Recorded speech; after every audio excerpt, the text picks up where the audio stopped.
नमस्ते।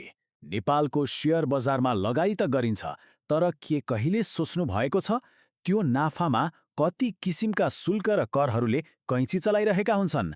आज हामी यिनै लुकेका लागतहरूको पर्दाफास गर्नेछौँ। ल, सुरु गरौँ। आइपिओ पर्यो, यो म्यासेज आउँदाको खुसी त सायद शब्दमा बयान गर्न सकिँदैन होइन त? तर एकछिन सोच्नुहोस् त, त्यो आइपिओ बेच्दा जतिमा बेच्यो के सबै पैसा हातमा आउँछ त? आउँदैन। कति पैसा काटिन्छ, कहाँ जान्छ? आउनुहोस्, आज यही हिसाब किताब क्लियर गरौँ।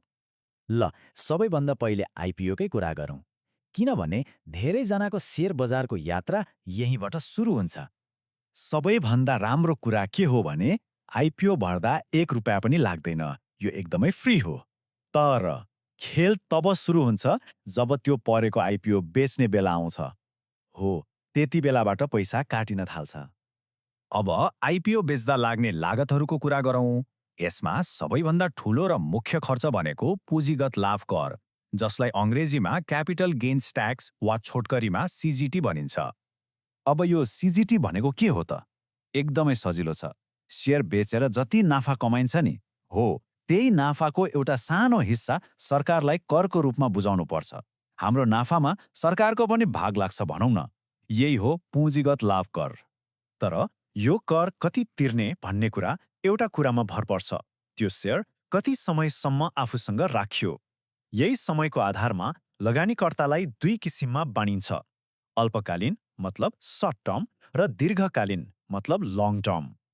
यदि शेयर किनेको 1 वर्षभित्रै बेचियो भने त्यसलाई सर्ट टर्म लगानी मानिन्छ र कमाएको नाफामा 7.5% अर्थात् 7.5% कर तिर्नुपर्छ। तर यदि अलिकति धैर्य गरेर शेयरलाई 1 वर्षभन्दा बढी समयसम्म होल्ड गरी बेचियो भने त्यसलाई लङ टर्म लगानी मानिन्छ। र यसको फाइदा के हो भने कमाएको नाफामा जम्मा 5% मात्रै कर तिरे पुग्छ। हेर्नुस् त, करमा सिधै 2.5% को फाइदा। ल, एउटा उदाहरणबाट बुझौँ है त। मानौ 100 रुपियाँमा परेको आइपिओ 300 रुपियाँमा बिक्री भयो। सिधा सिधा हिसाब, नाफा भयो 200 रुपियाँ। अब यदि यो शेयर 1 वर्षभित्रै बेचिएको हो भने त्यो 200 को 7.5% मतलब 15 रुपियाँ कर लाग्छ। तर 1 वर्ष पछि बेचिएको हो भने 200 को 5% मतलब जम्मा 10 रुपियाँ मात्रै कर लाग्छ। फरक देखियो? अब लाग्ला यो कर कहाँ गएर तिर्ने होला? चिन्ता लिनै पर्दैन। यो सबै झन्झट ब्रोकरले गरिदिन्छ। शेयर बेच्ने बित्तिकै ब्रोकरले आफै कर काटेर सरकारलाई बुझाइदिन्छ। हातमा कर काटेर बाँकी रहेको पैसा मात्रै आउँछ। एकदमै सजिलो। ल, आइपिओको कहानी त यति नै हो। अब जाउँ असली खेल मैदानमा, दोस्रो बजार अर्थात् सेकेन्डरी मार्केट। यहाँको खेल अलि फरक छ। यहाँ त किन्दा पनि पैसा लाग्छ, बेच्दा पनि पैसा लाग्छ। अब हेर्नुहोस् है, सेकेन्डरी मार्केटमा शेयर किन्दा 2 वटा शुल्क लाग्छ, ब्रोकरलाई दिने कमिसन र सेबोनलाई तिर्ने एउटा सानो शुल्क। तर जब शेयर बेचियो तब कथा अलि लामो हुन्छ। ब्रोकर कमिसन र सेबोन शुल्क त छँदैछ, त्यसमाथि थपिन्छ डिपी चार्ज, जुन हरेक कारोबारमा 25 रुपियाँ लाग्छ। र यदि नाफा भएको छ भने अघि हामीले कुरा गरेको पुँजीगत लाभ कर पनि त छँदैछ। भनेपछि किन्दा भन्दा बेच्दा खर्च धेरै रहेछ होइन त? ल, अब यी सबै शुल्कहरूलाई जोडेर एउटा वास्तविक हिसाब किताब नै गरौँ न त। हेरौँ नाफामा वास्तवमा कति फरक पर्दो रहेछ। एउटा सिनेरियो कल्पना गरौँ है। मानौ एउटा कम्पनीको 10 किता शेयर किनियो, प्रति किता 500 रुपियाँमा।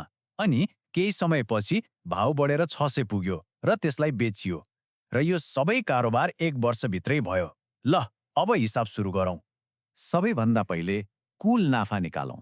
600 मा बेचेको, 500 मा किनेको भनेपछि 1 कितामा 100 रुपियाँ नाफा। 10 कितामा भयो जम्मा 1000 रुपियाँ नाफा।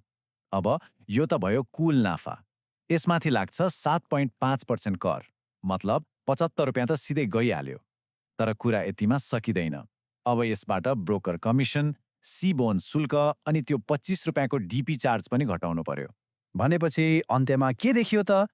कम्प्युटरको स्क्रिनमा 1000 रुपियाँ नाफा देखियो होला, तर ब्याङ्क खातामा आउने पैसा त्योभन्दा सधैँ कम हुन्छ। हो, यही हो मुख्य कुरा। कुल नाफा र खुद नाफा अर्थात् ग्रस प्रॉफिट र नेट प्रॉफिटको फरक बुझ्नु एकदमै जरुरी छ। ल, अब जब यी सबै लुकेका खर्चहरूबारे थाहा भयो, अब प्रश्न आउँछ, एक स्मार्ट लगानीकर्ता कसरी बन्ने त?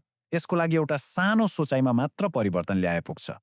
फरक के छ भने एक नयाँ लगानीकर्ताले सेयर किन्दा के सोध्छ, आहा यतिमा बेचे भने यति नाफा हुन्छ, उसको ध्यान कुल नाफामा मात्र हुन्छ। तर एक स्मार्ट लगानीकर्ताले के सोध्छ, ओके यतिमा बेचे भने सबै कर र शुल्कहरू काटेर मेरो हातमा वास्तवमा कति पैसा आउँछ। हो, यही हो फरक। स्मार्ट लगानीकर्ताले ट्रेडमा छिर्नु अघि नै निस्कदा लाग्ने खर्चको हिसाब गरिसकेको हुन्छ। यो एउटा भनाइ याद राख्नुहोला, एक स्मार्ट लगानीकर्ताले प्रवेश गर्नुभन्दा पहिले नै निकासको हिसाब गर्छ। मतलब कुनै पनि सेयर किन्नु अघि नै सोच्नुहोस्, यसलाई बेच्दा मेरो कति खर्च लाग्छ र मलाई कति नाफा बच्छ। यसो गर्दा निर्णय सधैँ राम्रो हुन्छ। त अब अर्को पटक सेयर किन्दा वा बेच्दा के गर्ने? स्क्रिनमा देखिएको नाफामा मात्रै रमाउने कि क्याल्कुलेटर निकालेर यी सबै शुल्क र करहरू घटाएर आफ्नो वास्तविक नाफा कति भयो भनेर हिसाब गर्ने? निर्णय तपाईँको। यो प्रश्नसँगै आजको लागि यति नै। नमस्ते।